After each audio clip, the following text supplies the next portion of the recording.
Assalamualaikum warahmatullahi wabarakatuh. Selamat pagi anak-anak.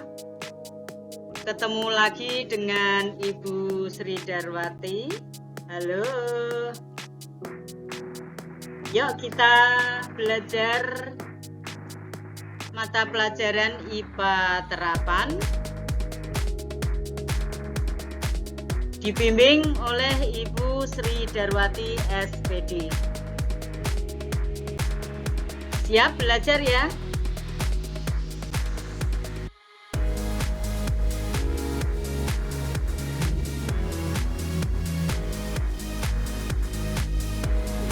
Mari kita belajar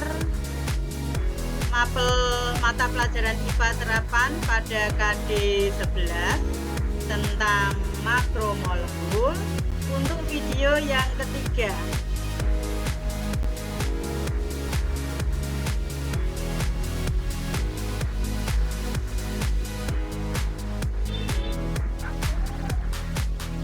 Video yang ketiga membahas tentang lemak. Sudah siap belajar ya? Yuk kita kupas tuntas bagaimana lemak.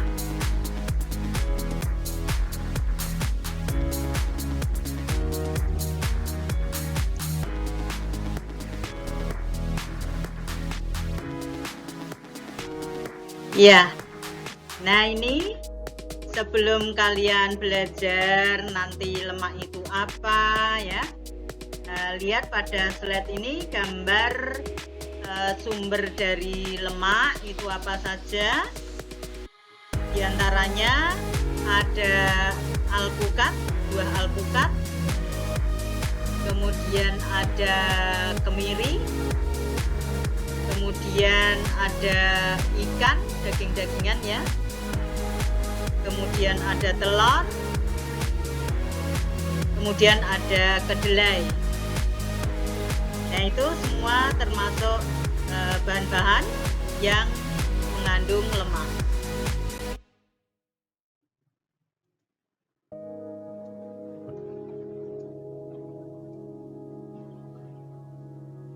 Yuk kita bahas bersama-sama, belajar dengan Ibu Sri Darwati. A. Pengertian minyak dan lemak. Minyak dan lemak adalah persenyawaan yang terbentuk dari asam lemak dan gliserol yang memiliki 3 gugus hidroksil. Satu molekul gliserol memiliki ikatan 3 molekul asam lemak sehingga dikenal dengan istilah trigliserid atau trigliserida.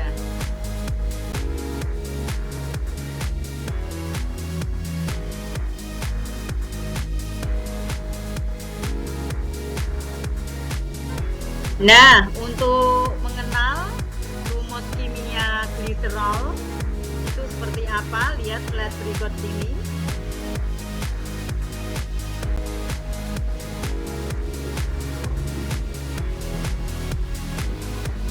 Ada rantai C, kalian lihat itu ada terketik CH2, CH2, CH2. Itu karena ada 2 tangan yang dipakai untuk mengikat OH yang pertama, yang kedua mengikat C yang lain. Nah itu gliserol, rumus strukturnya seperti itu ya. Jadi rantai C-nya sebanyak 3, mengikat masing-masing C-nya mengikat gugus OH atau gugus hidroksil. Itu namanya gliserol. Oke, kita lanjutkan ke slide berikutnya.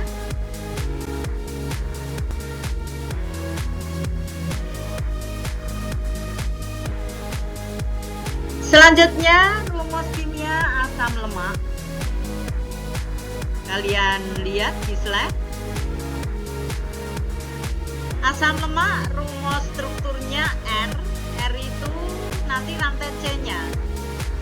Yang seperti tadi C mengikat C ya, itu nanti di R.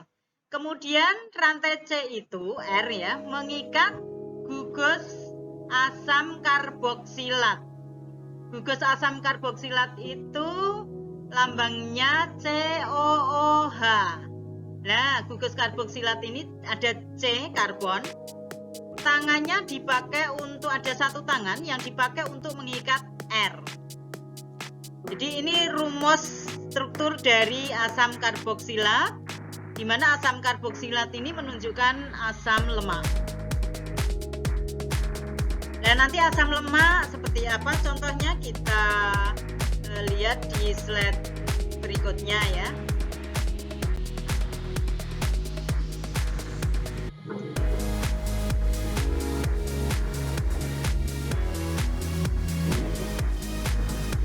Selanjutnya rumus kimia trigliserida atau trigliserid. Trigliserid dibentuk dari gliserol yang mengikat asam lemak ya. Nah, gliserol tadi C-nya, rantai C-nya ada 3. Kalian lihat di slide, ada CH, CH2, CH2, CH2 itu rantai C-nya. Mengikat, satu tangan mengikat COO. COO ini asam lemak dari R, COOH ya, hidrogennya terlepas. Nah, ini mengikat atau terikat ke asam lemaknya, terikat ke rantai C.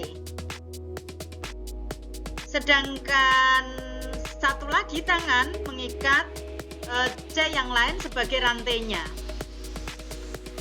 Jadi R1 COO CH2. Nah, CH2 ini mengikat COO dan CH2 di bawahnya. Begitu juga rantai yang kedua, R2 COO CH2. Rantai yang ketiga CH3 R3 ya, COO CH2. Nah, trigliserid seperti ini rumus strukturnya.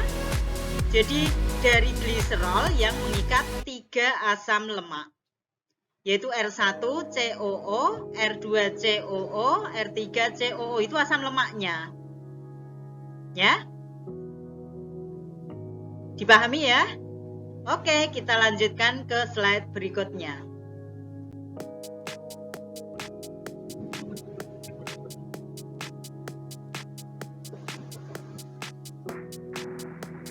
Asam lemak sebagai penyusun lemak dan minyak terdiri dari asam palmitat, asam butirat, asam oleat, kemudian asam stearat, asam laurat, dan asam arasidonat.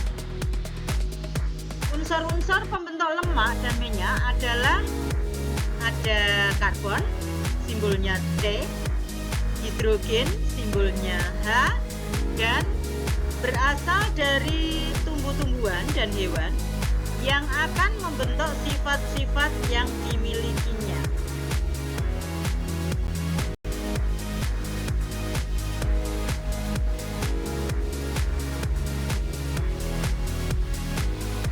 Nah, tadi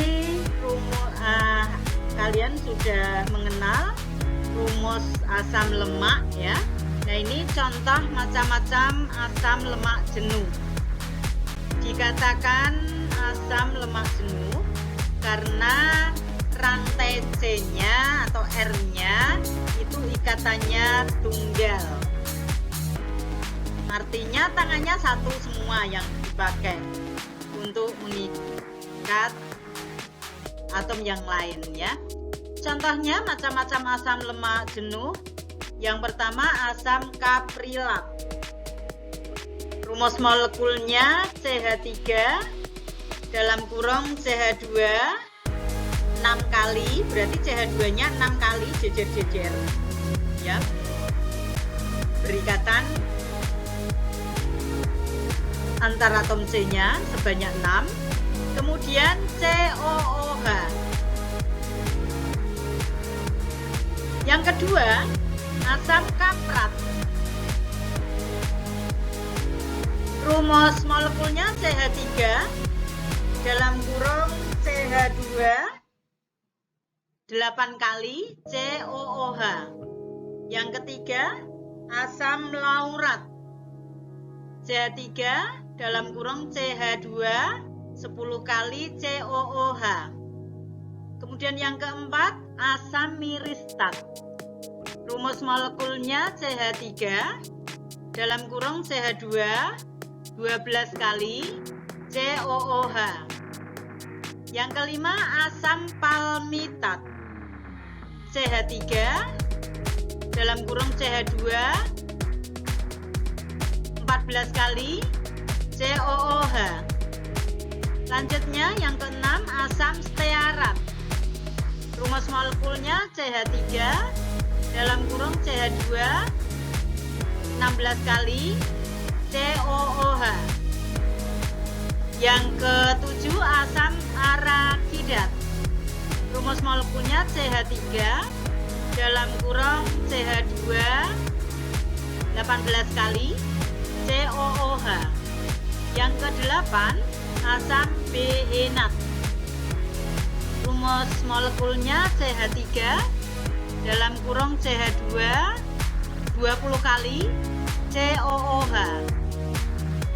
Kemudian yang kesembilan, asam lignokerat.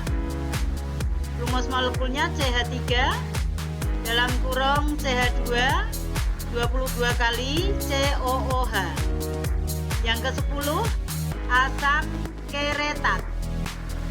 Asam kerotat.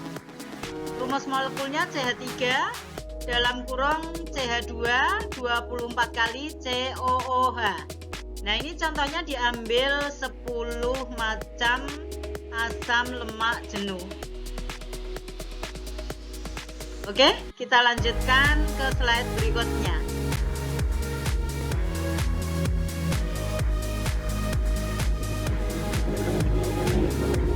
Kita lanjutkan B, penggolongan minyak dan lemak. Nanti yang kalian pelajari ya.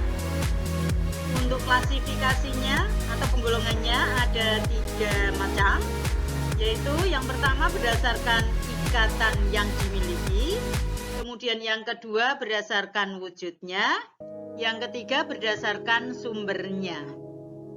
Yuk kita bahas bersama-sama ya.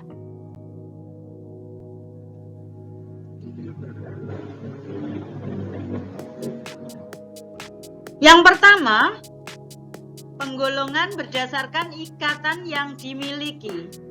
Lemak dan minyak dikelompokkan menjadi 2 macam, yaitu A, asam lemak jenuh. Asam lemak jenuh adalah asam lemak yang tidak mempunyai ikatan ganda atau rangkap. Artinya, ikatan atau rantai C-nya ikatannya tunggal. Tangannya yang digunakan satu-satu, itu ikatan tunggal. Contohnya asam butirat, asam stearat, asam palmitat, dan asam laurat. Ini semua terdapat pada hewan.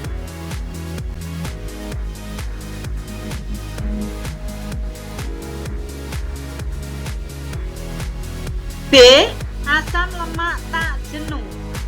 Asam lemak tak jenuh adalah asam lemak yang mengandung 1 atau lebih ikatan rangkap antara atom C, karbon, dan hidrogen, H, sehingga paling sedikit kehilangan 2 atom hidrogen.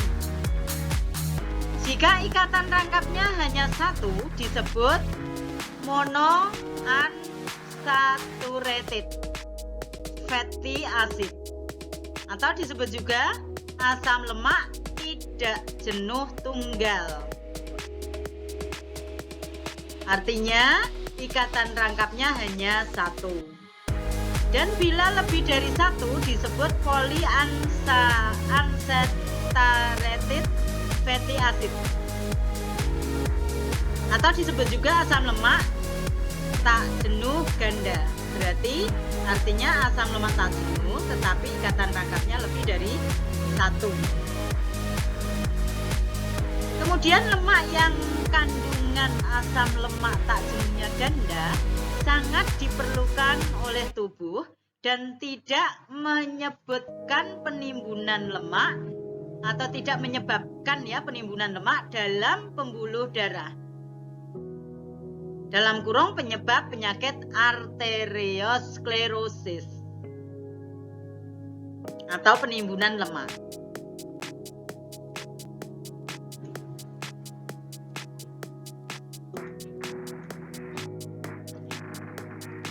Karena asam lemak tidak jenuh, lebih mudah dibongkar, lebih mudah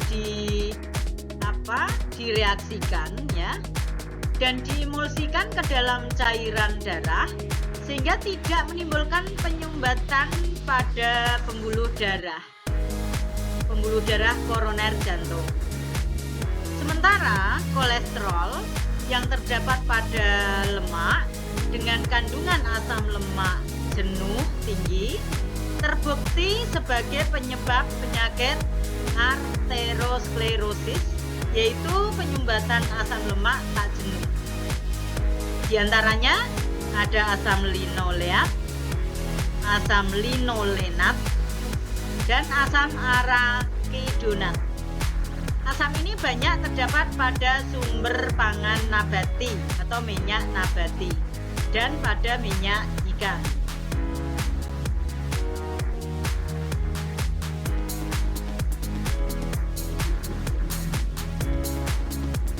Yang kedua, penggolongannya berdasarkan wujudnya. Lemak dan minyak dapat dikelompokkan menjadi 2 macam, yaitu lemak dan minyak yang dapat dilihat atau kentara, disebut juga visible fat. Misalnya mentega, margarin, minyak kelapa, santan, minyak jagung, dan minyak kacang. Kelihatan kalau mengandung lemak dan minyak. Sedangkan yang B, lemak dan minyak yang tidak dapat dilihat atau tidak kentara atau disebut juga visible fat.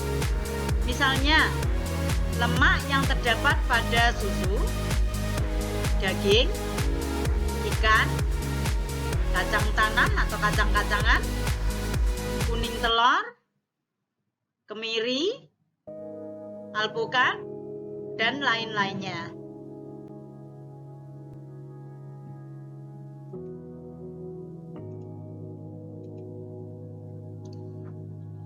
Penggolongan yang ketiga atau klasifikasi yang ketiga berdasarkan sumbernya. Lemak dan minyak dapat dibagi menjadi 2 macam, yaitu lemak dan minyak nabati adalah lemak dan minyak yang berasal dari tumbuh-tumbuhan atau nabati. Misalnya minyak kelapa, minyak jagung, minyak kacang, margarin, dan masih banyak lagi yang berasal dari tumbuh-tumbuhan. B, lemak dan minyak hewani, yaitu lemak dan minyak yang berasal dari hewan atau hewani. Misalnya mentega, lemak yang terdapat pada susu, ikan atau minyak ikan, kemudian telur. Kemudian lemak dari daging atau ikan, kemudian ayam.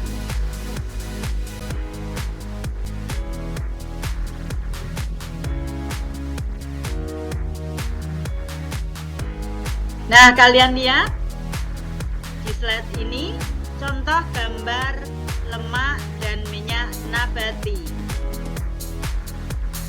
Nabati minyak, lemak dan minyak nabati berasal dari tumbuhan, diantaranya contohnya ada alpukat, kemudian ada minyak zaitun, kemudian ada di sini ada kacang-kacangan ada almond.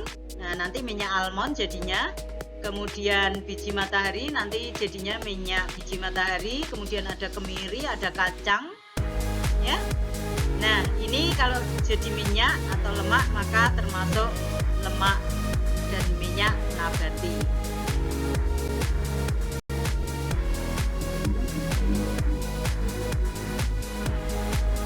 Selanjutnya contoh gambar dari lemak dan minyak hewani. Bisa kalian lihat di slide ini.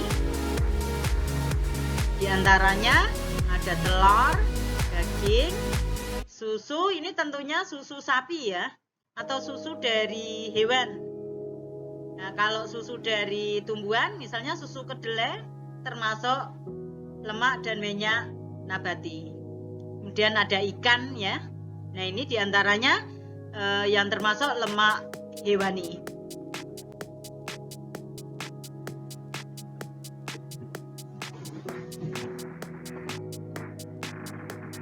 Kita lanjutkan C. Perbedaan minyak dan lemak. Perbedaannya apa? Di antaranya lihat slide. Yang pertama, perbedaan yang pertama, minyak tersusun dari asam lemak tak jenuh kecuali minyak kelapa. Sedangkan lemak tersusun dari asam lemak jenuh. Perbedaan yang kedua, minyak memiliki ikatan rangkap pada rantai karbonnya, sedangkan lemak tidak memiliki ikatan rangkap pada rantai karbonnya. Jadi kalau minyak itu ada ikatan rangkapnya, artinya jenisnya lemak tak jenuh. Sedangkan lemak ini memiliki ikatan rangkap tunggal, artinya tidak ada ikatan rangkapnya ya, yang ikatannya tunggal rantai karbonnya, sehingga rantai karbon lemak termasuk lemak yang jenuh. Yang ketiga, pada suhu kamar itu 25 derajat Celcius, minyak berbentuk cair sedangkan lemak berbentuk padat. Perbedaan yang keempat, minyak mudah rusak oleh adanya air, oksigen, cahaya, dan logam tembaga. Sedangkan pada lemak relatif tahan oleh adanya air, oksigen, cahaya, dan logam tembaga. Perbedaan yang kelima, umumnya minyak terdapat dalam bahan nabati, sedangkan lemak umumnya terdapat dalam bahan hewani. Perbedaan yang keenam, minyak tidak mengandung kolesterol, sedangkan lemak mengandung kolesterol. Nah, ini perbedaan antara minyak dan lemak sudah kalian ketahui ya. Nah, pahami betul-betul. Oh, berarti minyak seperti itu dan lemak mengandung kolesterol, sedangkan minyak tidak mengandung kolesterol. Kita lanjutkan slide berikutnya.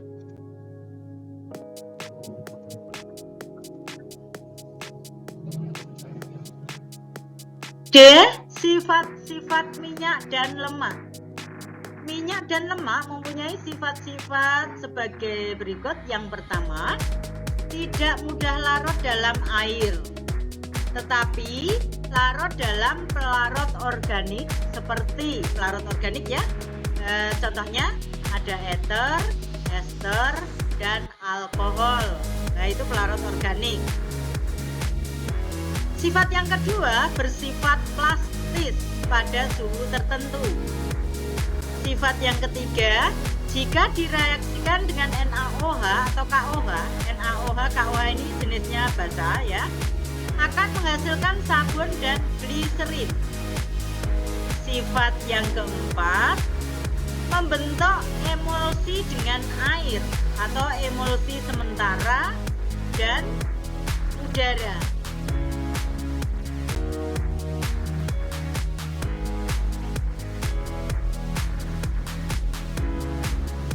Sifat berikutnya, yang kelima, mudah rusak menjadi tengik karena peristiwa oksidasi dan hidrolisis. Minyak menjadi tengik karena proses oksidasi. Nah, ini bisa dijelaskan. Proses oksidasi lebih mudah terjadi pada minyak yang kandungan asam lemak tak jenuhnya tinggi. Oksidasi akan lebih cepat terjadi bila ada panas, cahaya, dan logam tembaga. Logam tembaga ini rumusnya ya mengandung ion Cu2 positif. Sedangkan proses kerusakan menjadi tengik karena proses yang kedua hidrolisis ini terjadi karena adanya enzim lipase yang memecahkan ikatan lemaknya. Nah, ini proses kenapa minyak atau lemak mudah menjadi tengik atau rusak.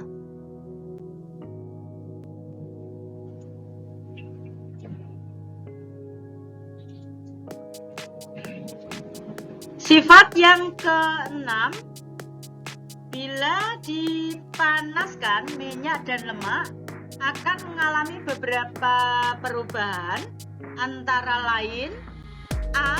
Titik lalehnya. Bila titik lalehnya terletak pada suhu kamar, maka disebut minyak. Sedangkan titik lalehnya antara 20 sampai 30 derajat Celcius, maka disebut lemak. Kemudian perubahan yang kedua, titik uapnya. Bila titik uap atau titik asap minyak dan lemak terletak pada suhu di atas 200 derajat Celcius,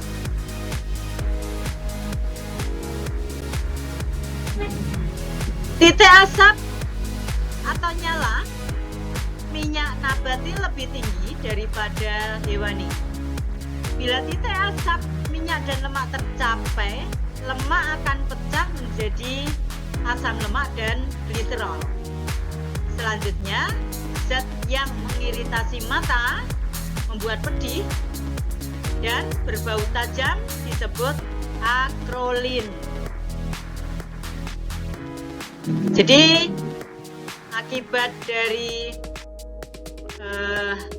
adanya titik asap, titik uap ya, nah ini menyebabkan menyebabkan minyak dan lemak bisa pecah menjadi asam lemak dan gliserol, yang mana zatnya akan dapat mengiritasi mata ya, membuat mata pedih. Ya, zatnya dinamakan akrolin. Kemudian minyak yang sudah dipergunakan memiliki titik asap rendah. Mutu minyak yang baik adalah yang titik asapnya tinggi.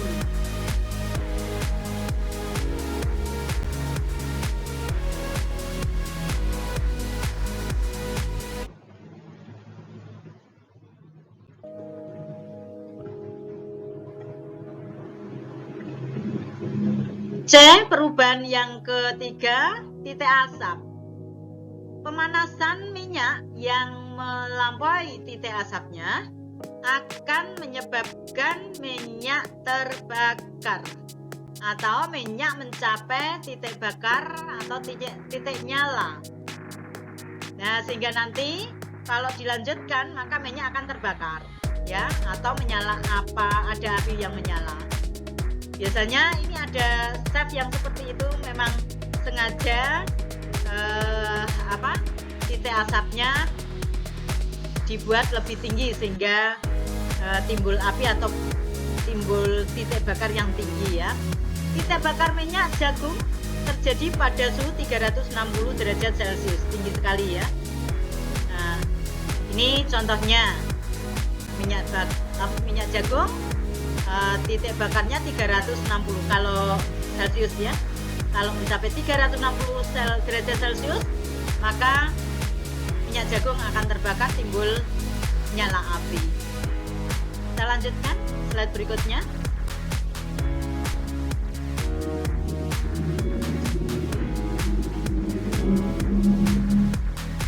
E. Kegunaan lemak dan minyak.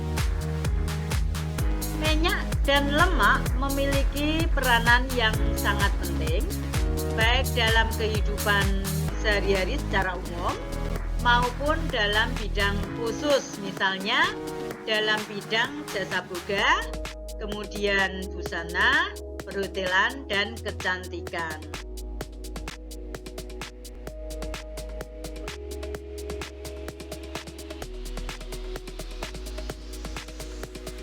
Adapun peranan kegunaan minyak dan lemak sebagai berikut.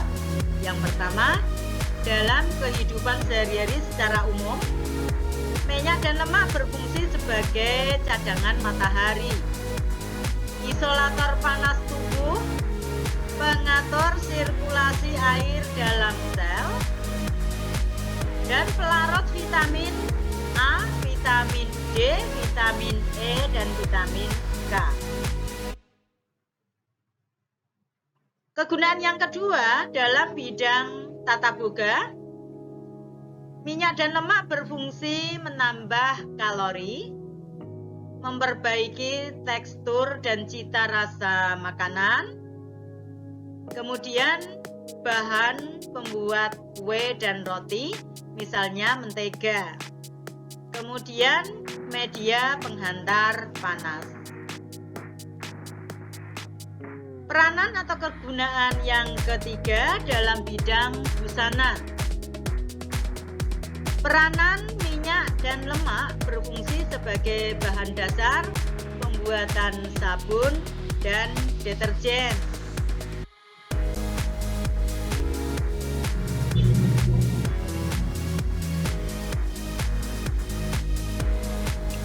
Peranan yang keempat, bidang kecantikan. Minyak dan lemak berfungsi sebagai penguat akar rambut, pengkilap rambut, pelindung kulit dari sengatan sinar matahari, menjadi kulit lebih awet muda dan segar jika dirawat dengan teratur, dan sebagai bahan pembuatan kosmetik, misalnya sebagai pelembab untuk membuat bedak dasar, sabun kecantikan, lipstik, dan lain-lain.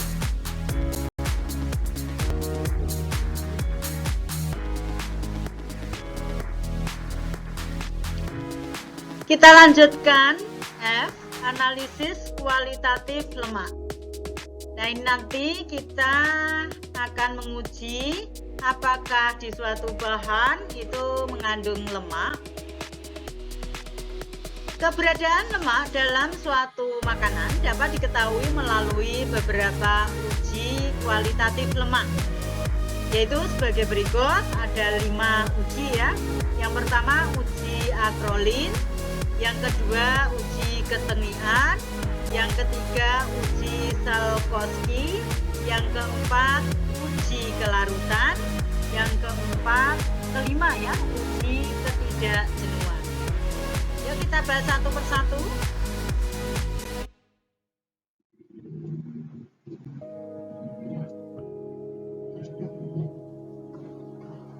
Yang pertama, kita menguji suatu bahan itu mengandung lemak atau tidak. Ini dengan uji akrolin. Uji akrolin digunakan untuk mengetahui keberadaan gliserin atau lemak secara umum. Dasar uji ini adalah terdehidrasinya gliserol dalam lemak menjadi senyawa aldehida atau aldehid. Indikasi terdapatnya lemak ditunjukkan adanya aroma yang khas, yaitu lemak terbakar disertai munculnya asap putih. Nah, cara kerjanya bagaimana?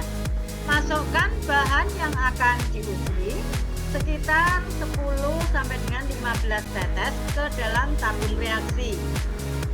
Selanjutnya, tambahkan larutan kalium hidrogen sulfat, rumus molekulnya KHSO4, ke dalam tabung reaksi tersebut yang sudah terisi bahan yang diuji ya.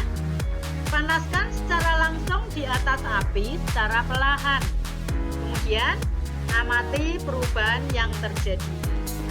Nah, kalau ada bau seperti lemak terbakar, kemudian dan munculnya ada asap putih ya, maka artinya bahan yang kalian uji itu mengandung gliserin atau lemak.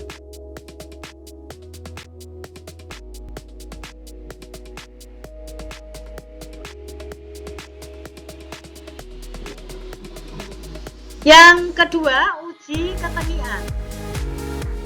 Uji ketengian adalah salah satu uji kualitatif untuk mengetahui keberadaan lemak.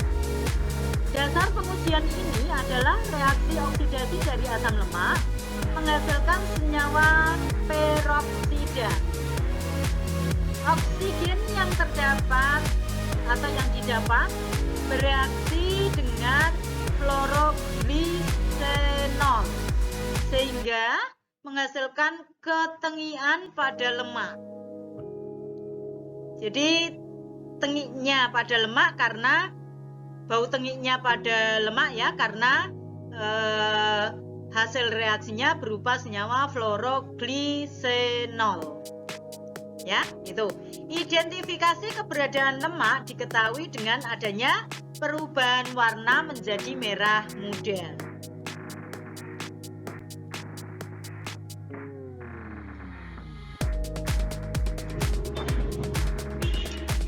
Cara kerjanya, masukkan bahan yang akan diuji sebanyak 5 ml ya ke dalam tabung Erlenmeyer. Tambahkan 5 ml HCl bekas atau asam klorida bekas ya. Kemudian sedikit serbuk CaCO3. Selanjutnya masukkan kertas saring yang sudah dibasahi fluoroglusenol. Tutup rapat Erlenmeyer dengan gabus. Amati perubahan yang terjadi. Nah, kalau kertas saring yang sudah dibasahi fluoroglusenol tadi mengalami perubahan warna, warnanya menjadi merah, berarti minyak tersebut mengandung lemak.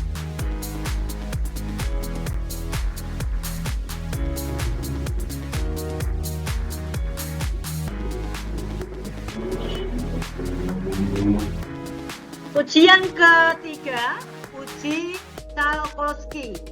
Uji Salkowski adalah uji kualitatif lemak untuk mengetahui keberadaan kolesterol.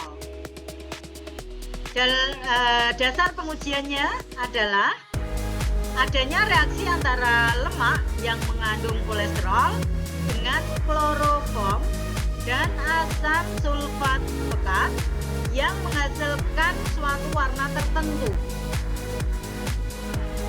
Identifikasi keberadaan kolesterol ini dalam lemak adalah apabila menghasilkan fluoresensi warna lapisan hijau. Perpendaran fluoresensi itu perpendaran warna yang warnanya itu seperti lapisan yang berwarna hijau.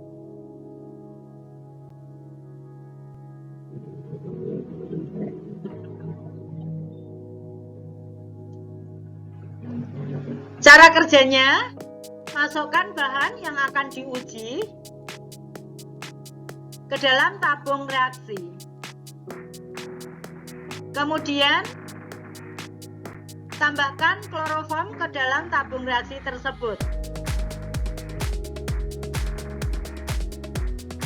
Langkah berikutnya,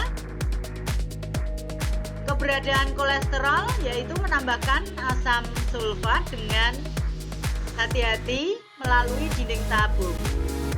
Amati perubahan warna yang terjadi.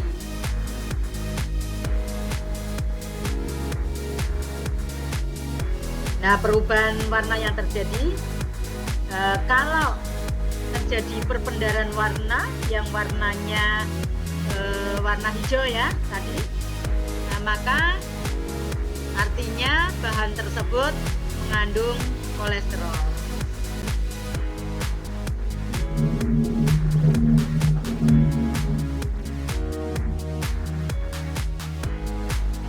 Kita lanjutkan yang keempat, uji kelarutan. Uji kelarutan adalah uji keberadaan lemak dengan mengetahui kelarutannya dalam pelarut organik. Ingat tadi ya, pelarut organik diantaranya ada ether, kemudian ada alkohol, ada ester ya. Dasar pengujian ini menggunakan karakteristik lemak sebagai senyawa makromolekul yang hanya dapat larut dalam pelarut organik. Identifikasi keberadaan lemak diketahui apabila bahan atau sampel tersebut larut dalam pelarut organik dan tidak larut dalam air. Cara kerjanya, masukkan bahan yang diuji dalam 3 tabung reaksi. Berarti kalian menyediakan 3 tabung reaksi, ya.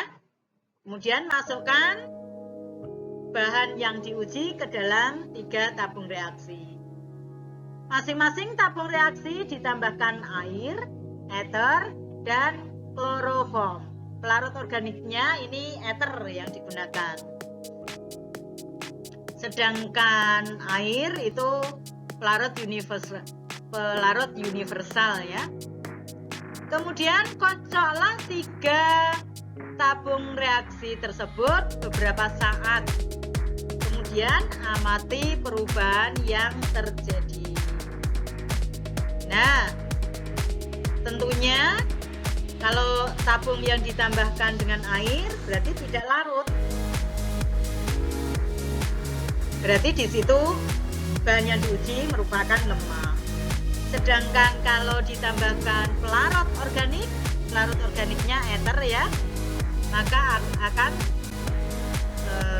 terjadi larut ya antara bahan yang diuji dengan pelarut organiknya. Artinya menyatu. Kalau melarut ya, kalau dengan air akan terpisah antara lemak dengan air. Dan yang ketiga, kloroform. Ya, nanti kalian amati bagaimana ketiga tabung reaksi tersebut. Nah, kalau larut berarti mengandung bahan lemak ya atau kolesterol. Oke, kita lanjutkan slide berikutnya.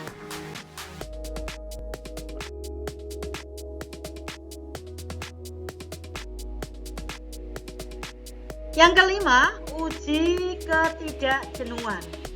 Uji ketidakjenuhan digunakan untuk mengetahui keberadaan lemak tidak jenuh atau lemak tak jenuh. Lemak tak jenuh tadi merupakan lemak yang rantai C-nya memiliki ikatan rangkap. Mungkin ikatan rangkapnya hanya satu jenis, satu saja ya, atau mungkin bisa lebih dari satu. Dasar pengujiannya adalah munculnya warna tertentu ketika lemak tersebut ditambahkan larutan iodin. Identifikasi keberadaan lemak tak jenuh adalah munculnya warna merah.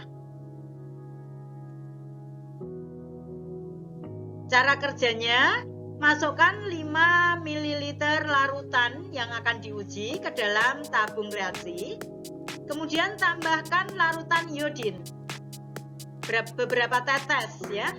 Kemudian amati perubahan warna yang terjadi apa. Jadi kalau terjadi perubahan warna tertentu, maka di bahan yang diuji mengandung lemak tak jenuh.